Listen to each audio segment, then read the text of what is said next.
Et bien voilà, ça y est, saison finie. Enfin, fini le calvaire, fini cette calamité. Salut à tous, Steve, supporter of Marseille. J'espère que vous allez bien. Je suis désolé pour le retard. On va débriefer ensemble ce match, ce dernier match de la saison. OM Montpellier, victoire 1-0 de nos Olympiens au stade Vélodrome. C'est parti. Bon ben voilà, je te fais ce débrief avec quelques jours de retard. Samedi, dimanche, défaite par-ci, fête par-là. Fête des mères aussi, oui, le boulot, etc. Bon, je te raconte un peu ma vie vite fait. Bon, l'ambiance, il y avait plus de 50 000 supporters, les virages étaient pleins, ça a chanté quand même, ça a soutenu l'équipe tout le match, malgré les messages de contestation et au CU et chez les fanatiques, qui sont justifiés encore au vu de cette saison. Alors, le jeu, je te mets la compo tout de suite. Donc, c'était un 4-2-3-1 qu'on peut presque assimiler comme un 4-3-3. Au vu du placement du jeu de Sanson et Lopez qui était devant Strootman. Bon, c'était Pelé dans les buts et je suis très content qu'il ait pu jouer ce dernier match, c'était mérité. Sakai à droite, au début Ocampos à gauche, encore une fantaisie de Rudy Garcia. Kaetakar, Gustavo dans l'axe, les trois milieux de terrain que j'ai cités, Payet, Thauvin, Valère Germain. Le match est assez équilibré, on a un peu plus la possession du ballon, on a un peu plus d'attaque dangereuse. Morgan Sanson se blesse, donc réajustement tout de suite. C'est Payet qui retrouve une place de numéro 10. Ubokan rentre à la place donc de Sanson et c'est Ocampos qui reprend son poste d'ailier gauche classique. Et là, c'était vraiment plus un 4-2-3-1 à proprement parler. Bon, Ubokan à gauche, ça a choqué certains. Moi, pas plus que ça. Enfin, bon, il y avait le petit jeune Ali Mohamed qui était un jeune prometteur. C'est dommage de ne pas lui avoir donné un peu de temps de jeu. Moi, Ubokan... dans l'ensemble, c'est surtout contenté de défendre. Il a tenté une frappe à un moment, mais c'était, voilà, c'est contenté de défendre. Bon, sans c'est le dernier match, il avait peu de temps de jeu. Gustavo l'a suppléé quelques fois. Bon, dans l'ensemble, pas de bourde, pas de, voilà. Il n'a pas fait de trucs exubérants et il nous a pas mis en difficulté. Dans l'ensemble, c'était un match assez équilibré. Bon, Montpellier aussi est là pour jouer son match, son va-tout, avec Andy Delors devant. Bon, ils ont tenté aussi. Une belle prestation du Han Pelé. Strootman, Lopez, bon, ça a cherché de combiner un peu. Ils n'ont pas réussi à trouver à chaque fois les intervalles. Le jeu est surtout passé par Payet, par Thauvin. Germain aussi a eu peu de ballons. Après, donc, il y a eu ce changement classique. Balotelli pour Payet. Enfin, on dirait que c'est systématique. Ils ne peuvent pas jouer ensemble, ces deux-là. Il faut pas savoir s'il ne se passe pas quelque chose. Enfin, on s'en fout, c'est la fin de saison. Entre-temps, il y a eu l'ouverture du score de Florian Thauvin sur un corner joué judicieusement au premier poteau, dévié par Valère Germain avec son jeu de tête. Thauvin au second poteau de la tête, il ouvre le score. Donc Balotelli rentre à la place de Payet. On joue avec deux attaquants devant. Balotelli a une occasion, première frappe repoussée par Lecomte. Ensuite, on a une autre occasion avec... Thauvin, donc sur un beau déboulé de Gustavo qui part de sa défense, but hors jeu complètement justifié. C'est dommage qu'il n'ait pas plutôt donné à Balotelli. Et après, il y a eu cette rentrée d'Engie juste sur la fin. Entre-temps, Balotelli prend un carton rouge, somme toute sévère quand même, parce que bon, le tacle, oui, il est semi-dangereux. Enfin, il arrive, bon, il ne le soulève pas non plus, tu vois. On a vu des tacles beaucoup plus appuyés, surtout du côté de Lyon, là-bas, qui n'ont pas été sanctionnés comme ça. Enfin bon, on ne refera pas le monde et l'arbitrage.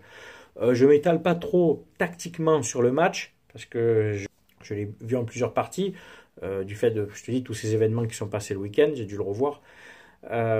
Moi, ce qui me dérange, ce que je veux dire, bon, on gagne le match, c'est bien, on finit 5e, ça fait une petite différence d'1,5 million sur la prime, enfin, les gains du club. Moi, ce que je vois, c'est l'intensité qu'ils ont eu à jouer contre Montpellier, contre Toulouse. En jouant des matchs comme ça, il y a peut-être d'autres matchs, tu vois, à domicile contre Angers, Nantes, Reims, Rennes en début de saison, où peut-être on aurait d'ailleurs fort certainement gagné ces matchs. Je ne dis pas qu'on aurait été 3e, mais peut-être qu'on aurait titillé la 3e place de pas loin. Ce qui est dingue, c'est que l'année dernière, avec 77 points, on finit 4e. Je ne sais pas si c'est dingue, hein, tu t'en rends compte. Et que là, le deuxième à 75 points. Tu vois, d'une année à l'autre, le championnat, l'année dernière, c'était vraiment un beau championnat avec 4 belles équipes, 4 grosses équipes qui se détachaient. Là, c'est un pari, pour moi, un petit champion qui finit mal, qui finit en roue libre. Lille, qui a fait sa part du jeu, il n'y a rien à dire pour eux. Mais parce qu'ils n'avaient pas énormément d'adversité. Et là, je parle pour nous et les Lyonnais. Même les Lyonnais, s'ils sont lucides, diront qu'ils n'ont pas fait une belle saison. L'OM et Lyon, n'a pas été au rendez-vous. Donc Lille, disons, leur a un peu facilité le passage. Mais attention, ils méritent largement leur deuxième place. Et nous, tu vois, Saint-Etienne est quatrième, je crois, avec 66 points. Tu me corrigeras si c'est pas ça. Nous, l'année dernière, on est quatrième avec 77 points. Tu vois la différence, tu vois ce que je veux dire? C'était vraiment pas un beau championnat. Donc voilà, on est cinquième, on jouera rien. C'est peut-être pas plus mal. Donc il va y avoir une grosse revue d'effectifs cet été. Donc je rebondis pour parler de l'arrivée donc de André Villas-Boas. Donc André Villas-Boas, 41 ans, entraîneur portugais.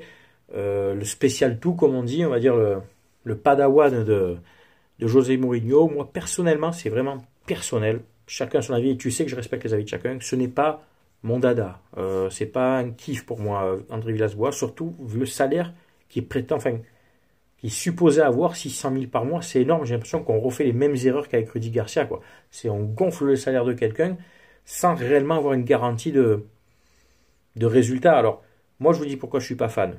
Quand je regarde un peu son parcours, déjà, c'est un entraîneur qui n'a jamais joué au ballon en tant que professionnel, qui n'a pas fait de carrière pro. Il a eu ses diplômes d'entraîneur très jeune, il a appris le métier, ça je respecte. Il a pris Porto, il a gagné des titres avec Porto la première saison, championnat, coupe du Portugal et l'Europa League.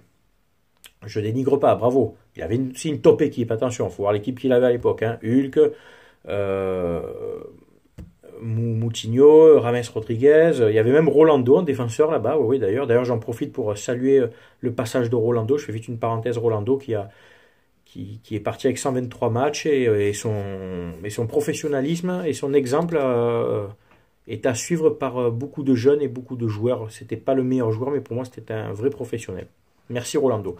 Bon, il avait une belle équipe à l'époque, André Villas-Boas avec Porto. Il gagne l'Europa League en battant Braga, Spartak Moscou, Villarreal. Bon, je dénigre pas, mais quand nous on nous dit voilà, vous êtes allé en finale l'année dernière en jouant des guns, j'estime que les équipes qu'on a jouées nous l'année dernière sont de meilleurs niveaux que Braga, Villarreal et Moscou. Bref, bon, il va en finale, il la gagne, bravo pour lui. Il va en Angleterre, il fait Chelsea-Tottenham. À Chelsea, ça se passe moyen. Il n'arrive pas à gérer les cadres comme Terry, comme Drogba, comme Lampard. Ça se passe pas bien du tout. À Tottenham, il fait une bonne première partie de saison, une bonne saison avec un record de points. Malheureusement, il n'accroche pas la Ligue des Champions, il me semble. Mais après, l'année suivante, ça... En fait, c'est pas un entraîneur qui arrive à rester longtemps, qui arrive à s'imposer. Est-ce que du fait par son âge, parce qu'il était très jeune à ce moment-là, ou de fait de sa rigueur, parce que c'est un entraîneur qui n'a pas d'état d'âme, tu vois, il calcule pas, il n'est pas là pour faire plaisir, c'est un technicien, un tacticien, peut-être de par sa jeunesse justement, qui essaye de s'imposer vis-à-vis des cadres de chaque équipe par où il passe, et des fois ça a été mal perçu. Bref, il va après au Zénith Saint-Pétersbourg, où il gagne le championnat de Russie, la Coupe de Russie, je crois, et bon, c'est le championnat russe, tu vois, pareil, une belle équipe, quoi. En général, il appelle toujours un ou deux joueurs à lui. Et après, pareil, il quitte le Zénith, il va en Chine où il finit deuxième, et puis depuis 18 mois, il n'entraîne plus. Voilà, je t'ai fait un petit topo vite fait du personnage. Pour te dire, voilà, moi je suis pas spécialement fan, il n'a pas énormément d'offres sur la table. 600 000 euros pour un jeune entraîneur qui parle français, qui parle anglais, qui parle portugais, donc ça c'est un plus pour communiquer avec tous les joueurs. Après avoir, forcément, il va bien, comme il s'entend bien avec Zubizarreta, ils vont se concerter pour le recrutement, donc en théorie, il aura les joueurs qu'il désire avoir, avec une ossature qui va rester chez nous, de certains joueurs. Alors, j'espère qu'il me fera mentir, j'espère que, de toute façon, je le soutiendrai, comme n'importe qui, comme toi tu regardes, tu vas soutenir n'importe quel coach qui arrive. Mais voilà, pour être franc avec toi, je ne suis pas emballé, c'est pas le coach que j'aurais voulu. Moi, j'étais plus parti sur un Conceição qui est à Porto, qui ne partira pas.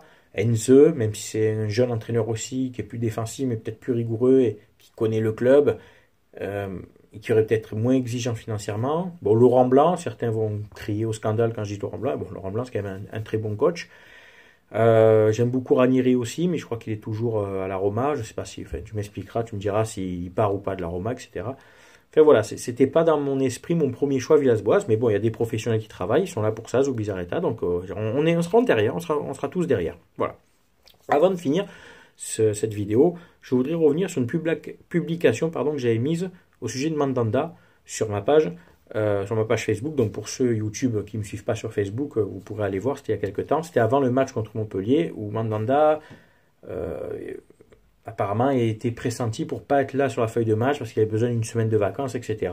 Et j'avais dit, alors, si ça avait choqué certains, je m'en excuse. C'est pas l'idée, voilà. Donc, je m'excuse si mes mots étaient, ma publication était un peu trop forte, en disant, Mandanda, t'es un fragile, tu veux pas jouer, etc. Parce que tu boudes, parce que t'es pas sélectionné équipe de France. Ce qui par contre, qui est vrai. On a senti qu'il avait mal pris le coup de pas être sélectionné équipe de France. Mais les gars, faut être honnête. Quand on voit la saison de Mandanda, même l'année dernière, c'est un peu logique qu'il aille pas en sélection, tu vois. Comme j'ai dit ça, certains ont été d'accord avec moi, et beaucoup, dont certains qui me suivent, et d'autres par contre qui sont jamais venus sur ma page et qui sont venus m'insulter et tout, disent ouais, tu respectes pas, non, la gloire, les anciens, respecte un peu, t'es un footix. Dire à moi, je suis un footix. Je vais pas, franchement, tu me connais, ceux qui me suivent depuis un moment, dire à moi que je suis un footix. Est-ce que déjà, de base, tu m'as déjà vu avec autre chose qu'un truc de l'OM sur moi? Et quand je vais au stade, moi, j'y vais pas avec le maillot d'Arsenal, Dortmund, la Juve, ou le Bayern, ou Chelsea. Parce que les mecs qui me traitent de footix, et quand je vois leur page, ce sont des mecs en virage et tout, les vrais, tu vois, en plus, ceux en plus que j'encense, que je dis bravo, c'est grâce à vous, l'OM c'est vous, c'est nous, enfin, c'est vous, dans les virages. Vous me traitez à moi de footix, les gars, déjà faites un peu la chasse dans vos virages, aux mecs qui viennent avec des maillots et des survêtements d'autres clubs, que moi je viens quoi, 10 matchs par an, mais je viens toujours aux couleurs, j'achète pas moi d'autres clubs. Et je pense que niveau footix, moi, vu la connaissance que j'ai de l'OM, je pense que certains devraient, quand j'ai parlé un peu avec eux, j'ai vu qu'ils étaient limités niveau culture foot, surtout niveau culture OM, donc me dire footix à moi, s'il te plaît, ça je peux pas cautionner, tu vois. En fait, c'est souvent des mecs en plus qui me connaissent pas, qui me suivent pas ma page et qui viennent parler, qui viennent déblatérer parce que voilà, j'ai mis une publication, faut pas toucher à Mandanda. Oui, Mandanda, ça a été un très bon gardien pendant des années. Capitaine, il a porté notre équipe, surtout la saison avec Michel, si on l'a pas, je pense qu'on descend en Ligue 2, c'est clair, mais tu vois, je le reconnais. Mais depuis qu'il est revenu d'Angleterre, les gars, Mandanda n'est que l'ombre de lui-même. Sous prétexte que tu as été bon il y a 5 ans, aujourd'hui, on ne peut plus rien te dire. Ça ne marche pas comme ça, les gars. Nul n'est au-dessus de l'institution de l'OM. Si le fait de faire jouer un mec sous prétexte qu'il a été bon et que c'est une légende du club, met en danger le club, non, ça ne marche pas comme ça. Non, justement, si tu as du respect pour le club, si tu aimes le club et que tu vois que tu as plus de niveau, c'est à toi, grand seigneur, de dire j'arrête. J'ai plus de niveau, j'arrête. Des Casillas, des Buffon, des Oblak, enfin, plein de grands gardiens qui ont joué dans leur club n'avaient un mental plus costaud que celui de Mandanda. Ça, faut l'admettre, les gars.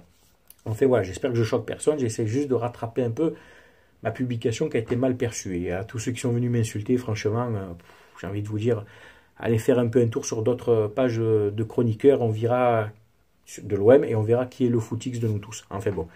J'ai rien à dire de plus, voilà, merci d'avoir écouté cette vidéo, ce débrief. Donc on a parlé un peu de Montpellier, de Villas-Boas, un petit peu de Mandanda. Le Mercato ouvrira bientôt, je ferai une vidéo Mercato pour les arrivées, les départs, surtout les départs, il y en aura beaucoup. L'entraîneur dès qu'on en saura plus. Voilà, tu le sais, avec moi, ici, on parle foot, on est là pour débattre tactique, pour parler ballon, vous êtes tous les bienvenus, Twitter, Facebook ou YouTube, invitez vos amis. Je vous souhaite à tous de passer une bonne semaine, portez-vous bien, ciao, à bientôt.